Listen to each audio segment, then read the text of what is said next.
Donc quand nous avons fait les rappels sur les représentations de Lewis, nous avons observé qu'il existait des ions polyatomiques, c'est-à-dire des ions formés de plusieurs atomes, qui présentaient des atomes qui portaient soit une charge plus, soit une charge moins. Il faut savoir qu'il existe également des molécules qui, bien qu'électriquement neutres, possèdent des atomes qui localement possèdent une charge moins ou une charge plus. Mais la somme de toutes les charges portées par les différents atomes de la molécule est égale à zéro, ce qui explique pourquoi finalement elle est électriquement neutre à notre échelle. Pour que ces molécules qu'on appelle des molécules polaires possèdent localement donc des charges plus et des charges moins, il faut qu'elles possèdent ce qu'on appelle des liaisons polarisées. Donc le but de la capsule est de vous présenter la notion de liaison polarisée. Un exemple de molécules polarisées, ce sont les molécules d'eau. On peut mettre en évidence l'existence justement de charges au sein de la molécule d'eau à travers l'expérience suivante. Donc, on frotte avec un chiffon un peigne. Donc je vous rappelle, en faisant ça, en fait, on transfère des électrons du chiffon vers le peigne. Donc le peigne se charge négativement. Et si on approche ce peigne d'un filet d'eau, on s'aperçoit que le filet d'eau est attiré par le peigne. Si on refait la même expérience avec une règle frottée, cette fois-ci qui se charge positivement, puisque cette fois-ci il y a des transferts d'électrons en fait de la règle vers le chiffon, on s'aperçoit que la règle dévie également le filet d'eau. Donc si on faisait la même expérience en approchant une règle ou un peigne non frotté, donc non électrisé, le filet d'eau ne serait pas dévié. Donc en fait, la déviation du filet d'eau n'est observée que si l'objet frotté est électrisé. Donc cela signifie qu'il existe du coup, enfin la déviation du filet d'eau ne s'explique que par des interactions de nature électrostatique entre la molécule d'eau et l'objet frotté.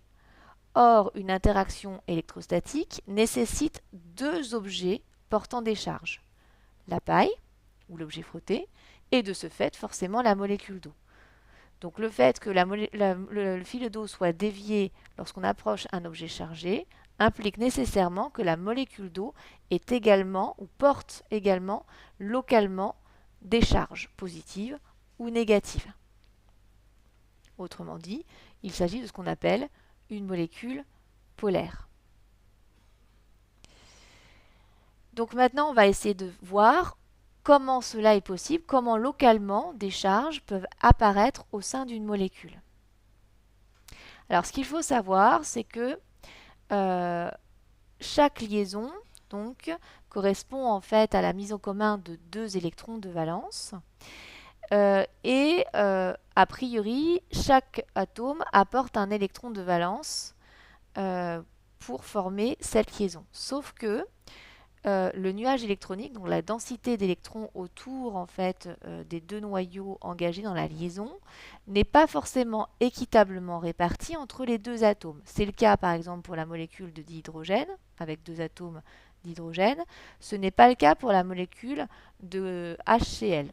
En fait, on peut observer en utilisant un microscope électronique que vous avez un nuage électronique de la liaison covalente qui est plus proche de l'atome de chlore que de l'atome d'hydrogène.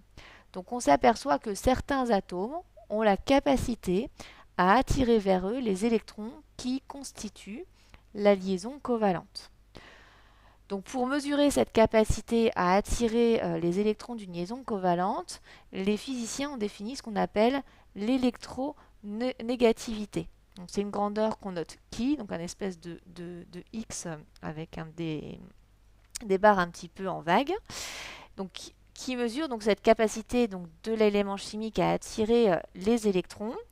Alors dans la classification périodique, cette électronégativité augmente quand on se déplace de gauche à droite et quand on parcourt la classification de bas en haut. Ce qui fait que l'atome qui est capable d'attirer le plus à lui les électrons d'un doublé constituant la liaison covalente, c'est l'atome de fluor.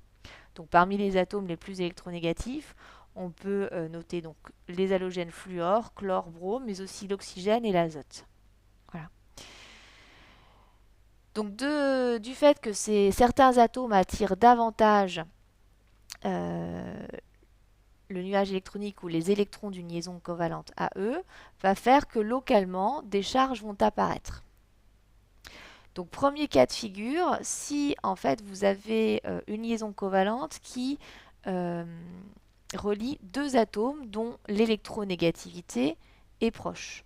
Comme ils attirent autant l'un que l'autre le nuage électronique, bah finalement, il sera équitablement réparti autour des deux atomes. Et dans ce cas-là, aucune charge va n'apparaître localement. Et dans ce cas-là, on dira que la liaison est non polarisée. Donc ça, c'est le cas dès que la différence d'électronégativité entre les deux atomes engagés dans la liaison est plus petit que 0,4. Maintenant, si la différence d'électronégativité entre les deux atomes est compris entre 0,4 et 0,2, comme c'est le cas par exemple pour la liaison entre l'hydrogène H et le chlore, qui a une différence d'électronégativité de 0,9. Le chlore, en fait, comme il est plus électronégatif, il va attirer davantage vers lui le nuage électronique. Donc comme il y a plus d'électrons, c'est-à-dire plus de charge négative, il va apparaître autour du chlore une légère charge négative qu'on va noter moins delta, où delta c'est la lettre grecque en minuscule. Par contre, l'hydrogène, lui, présente un déficit d'électrons, puisqu'une partie de cette densité d'électrons est partie vers le chlore. Du coup, l'hydrogène va porter localement une légère charge positive, qu'on appelle plus delta. Donc on peut représenter cette liaison qu'on va dire polarisée par une petite flèche qui indique rouge ici, qui indique en fait que la liaison se déplace davantage vers le chlore. Alors en fait ici, du coup, on peut assimiler la liaison HCl à ce qu'on appelle un dipôle électrique qui correspond à l'association d'une charge plus et d'une charge moins. Et en physique, on peut attribuer à ce dipôle électrique qu'on appelle un moment dipolaire, qu'on note le vecteur P, qui est dirigé conventionnellement de la particule chargée négativement vers la particule chargée positivement. Alors c'est un peu contradictoire avec le fait que le doublé d'électrons est plus attiré vers le chlore, mais c'est une convention qui a été choisie. Donc sachant que le moment dipolaire, donc vous n'avez pas à connaître la formule, hein, c'est la charge fois la distance entre les deux charges. Maintenant, si vous avez une différence d'électronégativité qui est supérieure à 2, c'est le cas par exemple de la liaison NaCl. Dans ce cas-là, comme les électrons sont particulièrement attirés par B, finalement, ils vont carrément appartenir uniquement à l'atome B qui va devenir se transformer en ion. Et dans ce cas-là, vous n'avez plus de liaison en fait covalente, vous avez deux ions qui sont attirés entre eux suite à des interactions de nature électrostatique, puisqu'en fait vous avez un anion qui attire un cation. Et dans ce cas-là, on parle de liaison ionique qui correspond en fait à une interaction qui assure la cohésion et le fait que les deux restent accolés ensemble, même si globalement il n'y a pas de liaison covalente réelle. Donc qu'est-ce qu'il faut retenir? Donc il faut retenir qu'il existe en fait trois types déjà de liaisons. Des liaisons de covalentes qui sont non polarisées, qui engagent des atomes dont la différence d'électronégativité est plus petite que 0,4. Vous avez également des liaisons covalentes polarisées qui engagent des atomes dont la différence d'électronégativité est comprise entre 0,4 et 2. Et enfin, des liaisons ioniques qui correspondent en fait, qui n'est pas en fait une liaison covalente, mais pour lequel en fait les atomes, enfin les ions plus exactement, restent ensemble, restent au voisinage du fait d'interactions de nature électrostatique entre le cation et l'anion. Donc maintenant que vous avez vu ça, je vais vous demander donc de faire la mise en application suivante. On vous donne en fait 13 liaisons et il faut savoir si la liaison est ionique, polarisée ou non polarisée. Donc pour ça, pour chaque liaison, il faut que vous calculiez grâce au tableau qui est situé à gauche la différence d'électronégativité entre l'oxygène, l'atome, les deux atomes qui sont engagés dans la liaison. Donc par exemple, pour la liaison OH, il faut calculer la différence d'électronégativité entre le O et le H. Et ensuite, il faut comparer cette électronégativité à 0,4 et à 2. Donc si la différence d'électronégativité est plus petite que 0,4, on a une liaison non polarisée. Si elle est comprise entre 0,4 et 2, elle est polarisée. Et si elle est supérieure à 2, la liaison est ionique. Donc pour être sûr, je vais vous faire le premier exemple avec vous. Donc ici, vous avez la liaison OH. Si vous regardez dans le tableau, l'électronégativité de O, c'est 3,5. L'électronégativité de H, c'est 2,2.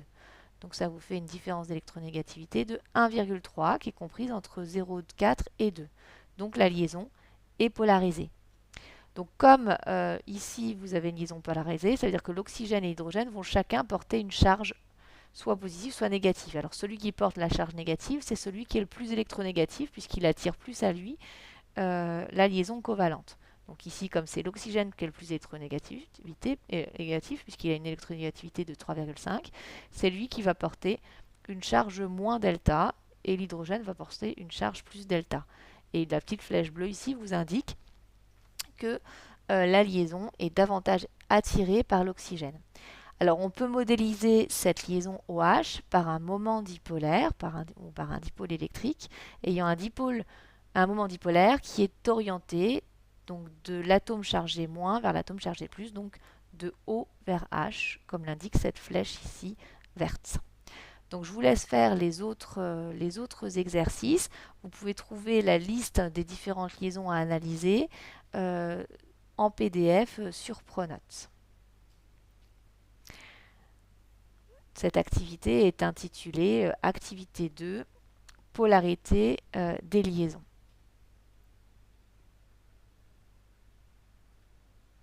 Dans une prochaine capsule, vous trouvez la correction de cette activité.